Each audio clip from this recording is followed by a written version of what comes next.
Bonjour à tous les amis, alors je voulais faire une vidéo déjà pour féliciter le parcours du Paris Saint-Germain parce qu'on va retracer ce parcours du Paris Saint-Germain qui a été magnifique, il faut le dire, qui a été magnifique pour les supporters du Paris Saint-Germain parce que ça a été très très dur en phase de poule. En phase de poule. Moi, en tant que supporter de Marseille, bien sûr, ça a fait très très mal cette victoire du Paris Saint-Germain parce que ça y est, l'Olympique de Marseille n'est plus le seul club français à avoir gagné cette Ligue des Champions. Mais après, bon voilà, j'espère que ça va peut-être pousser Marseille à aller chercher peut-être soit une Europa League ou aller chercher pourquoi pas une nouvelle Ligue des Champions. Voilà, bon, c'est sûr que le Paris Saint-Germain, ça fout les boules, hein, il faut le dire, ça fout les boules, ça fout les boules. Mais bon, de toute façon, ils allaient la gagner un jour ou l'autre. Alors voilà, bravo au Paris Saint-Germain. Et là, on va faire un petit débrief de leur parcours, de leur saison en Ligue des Champions, parce que la saison dans l'ensemble, elle est exceptionnelle du Paris Saint-Germain, que ce soit en Ligue 1 ou même en Coupe de France, mais en Ligue des Champions, on voit le premier match, ils ont galéré contre Gironne, quand même Gironne, ils gagnent 1-0 à la fin, vers le temps additionnel, sur un but contre son camp ou sur un but de Nuno Mendes. Voilà, tu te dis, oula, ça commence assez compliqué pour ce Paris Saint-Germain. Après, ils vont à Arsenal, ils se prennent avec Rice, Odegaard, 2-0, ils n'ont même pas vu le jour là. Tu te dis, bon, ben peut-être que face aux petites équipes, ça va le faire, mais face aux grosses équipes, ça va être très difficile pour Luis Enrique cette saison. Et là, tu te dis, ben voilà, peut-être que le Paris Saint-Germain, ça va être compliqué. Surtout qu'après, ils affrontent le PSG contre le PSV Eindhoven. Il faut match nul à domicile. Là, tu te dis, là, ça commence à être compliqué. Tu prends 4 points sur 9. Là, c'est pas digne d'un Paris Saint-Germain. Normalement, tu peux perdre contre Arsenal, mais là, faire match nul à domicile contre PSV Eindhoven, tu te dis attention, attention. Là, ça peut craindre, ça peut vraiment craindre. Surtout qu'après, tu joues l'Atlético de Madrid. Alors oui, l'Atlético de Madrid, c'est chiant. Voilà, c'est très chiant. Mais bon, tu arrives à faire un match nul 1-1 et tu te prends un but dans les derniers instants. 2-1 pour l'Atlético. Et là, tu te dis, ben, est-ce que la saison du Paris Saint-Germain ne sera pas dramatique en Ligue des Champions? Là, tu te dis, ça y est, moi je me suis dit, peut-être qu'ils vont pas se qualifier, on va se moquer d'eux, parce qu'il faut le dire, on pouvait se moquer d'eux, vraiment, vu la saison là, qu'ils faisaient, parce que perdre contre l'Atlético, se prendre un but dans le temps additionnel, sur le coup, je me suis dit, mais ça y est, c'est pas une équipe, au moins tu essaies de tenir le match nul, et tu le perds, et là, tu te dis, là, ça va être très compliqué pour le Paris Saint-Germain, vraiment très compliqué. Parce qu'après, ils perdent contre le Bayern de Munich. Alors oui, le Bayern de Munich, voilà, il y a eu le carton rouge d'Ousmane Dembélé. Et là, tu te dis, attention, attention, le Paris Saint-Germain en danger. 27e ou 26e au classement. Là, c'est en immense danger. Est-ce que même Luis Enrique va prolonger? Là, tu as des petites tensions parce que tu te dis vraiment, est-ce que le projet du Paris Saint-Germain va marcher avec Luis Enrique? Et puis après, bon, tu as une victoire contre Salzbourg à l'extérieur. Après, c'est pas un énorme Salzbourg. Et alors là, si tu perdais contre Salzbourg, là, ça devenait très, très, très inquiétant pour le Paris Saint-Germain. Et là, le match déclic. Le match déclic contre Manchester City. Tu perds, si je dis pas de bêtises, 1 ou 2-0 à un moment donné dans le match. Là, tu te dis, le Paris Saint-Germain peut s'effondrer, le Paris Saint-Germain peut être éliminé de la Ligue des Champions. Et avec un Ousmane Dembélé en feu, ils arrivent à gagner ce match-là 4-2. Et c'est le déclic de cette campagne de Ligue des Champions, pour moi, pour le Paris Saint-Germain. C'est le déclic. C'est le déclic. Parce que franchement, gagner 4-2 contre Manchester City, qui était aussi un petit peu en danger aussi, qui n'avait pas fait une excellente saison aussi en Ligue des Champions. Mais là, tu te dis, là, c'est le déclic avec un Dembélé stratosphérique, un Barcola qui avait été énorme. Tu te dis maintenant, c'est le dernier match contre Stuttgart. Si tu fais pas les idiots, tu arrives à te qualifier et après, tu risques de faire une belle saison, au moins d'être barragiste. Et après, tu vois par la suite. Et là, le dernier match, victoire tranquille contre Stuttgart. Finalement, le Paris Saint-Germain finit autour de la 17e ou la 18e place là et joueront des barrages. Et tu te dis, Bon, les barrages, ils peuvent tomber peut-être contre une grosse équipe, quelque chose comme ça, ils tombent face à Brest. Alors oui, bon, bravo pour le parcours de Brest, mais là, sur l'ensemble des deux matchs, on a vu que le Paris Saint-Germain était supérieur à cette équipe de Brest, et que même moi, je me suis dit, ben là, le PSG face à Brest, franchement, je pense que là, ça aurait été la honte du siècle si le Paris Saint-Germain ne passait pas. Ils ont gagné facilement 10-0 sur l'ensemble des deux matchs, tranquille. Et après, là, c'est là où tu te dis, le Paris Saint-Germain affronte Liverpool.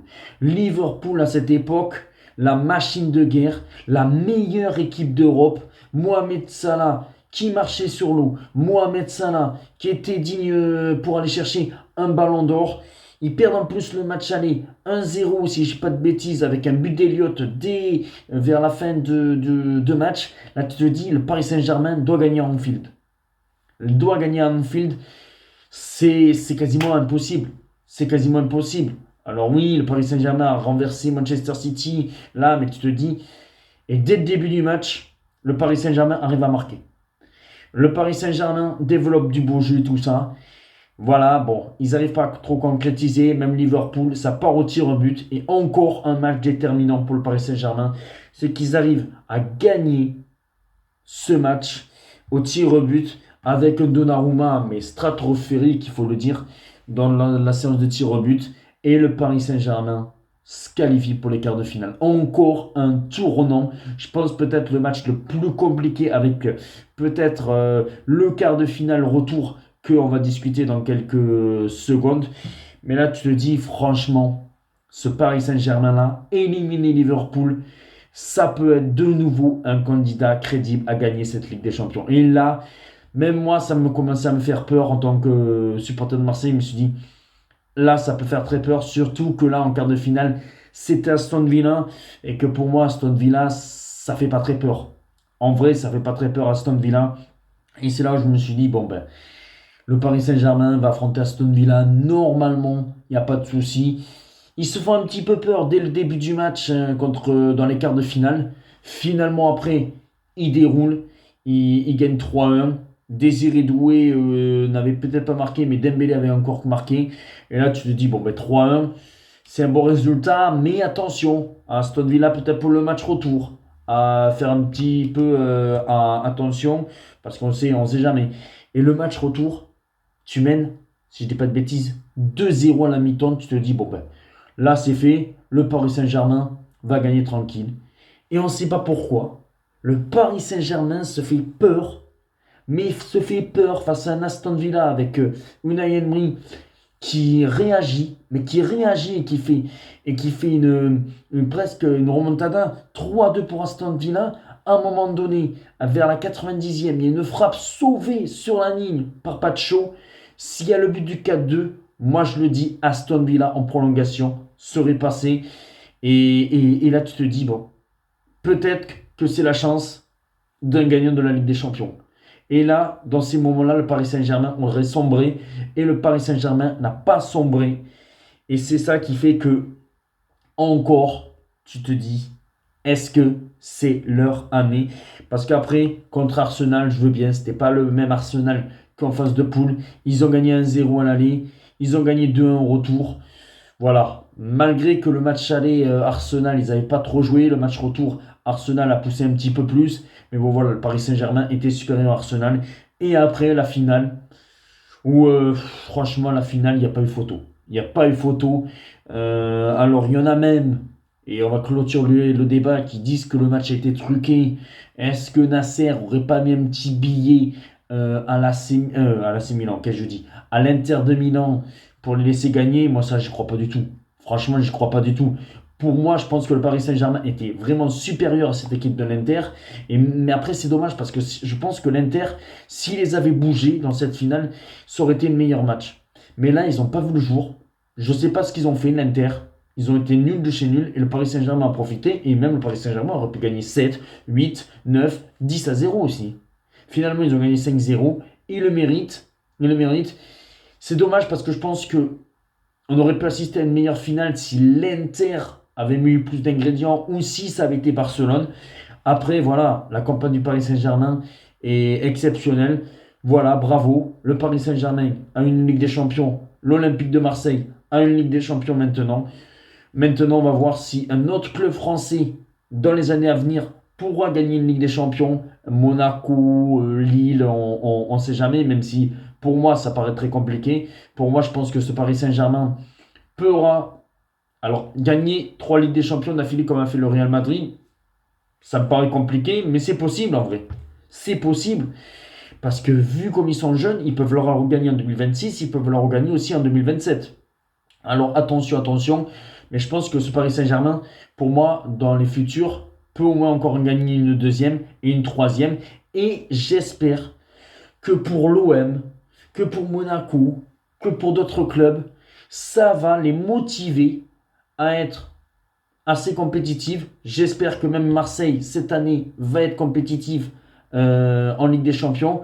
Voilà, parce que ça prouve que Paris Saint-Germain, avec un collectif, pas avec énormément de stars, a gagné la Ligue des Champions. Bravo, bravo le Paris Saint-Germain, même si, je l'avoue, vous m'aurez vu samedi, j'étais en PLS. J'ai fait mon pari, j'ai mis le maillot de Paris Saint-Germain, c'était horrible à faire, mais j'ai respecté un pari que mes amis ont fait, m'ont dit de faire. Elle est horrible cette image, elle est horrible, mais un pari, c'est un pari. Voilà les amis, mais elle est horrible, hein. Je serai toujours Marseillais, mais voilà, un pari, ça se respecte.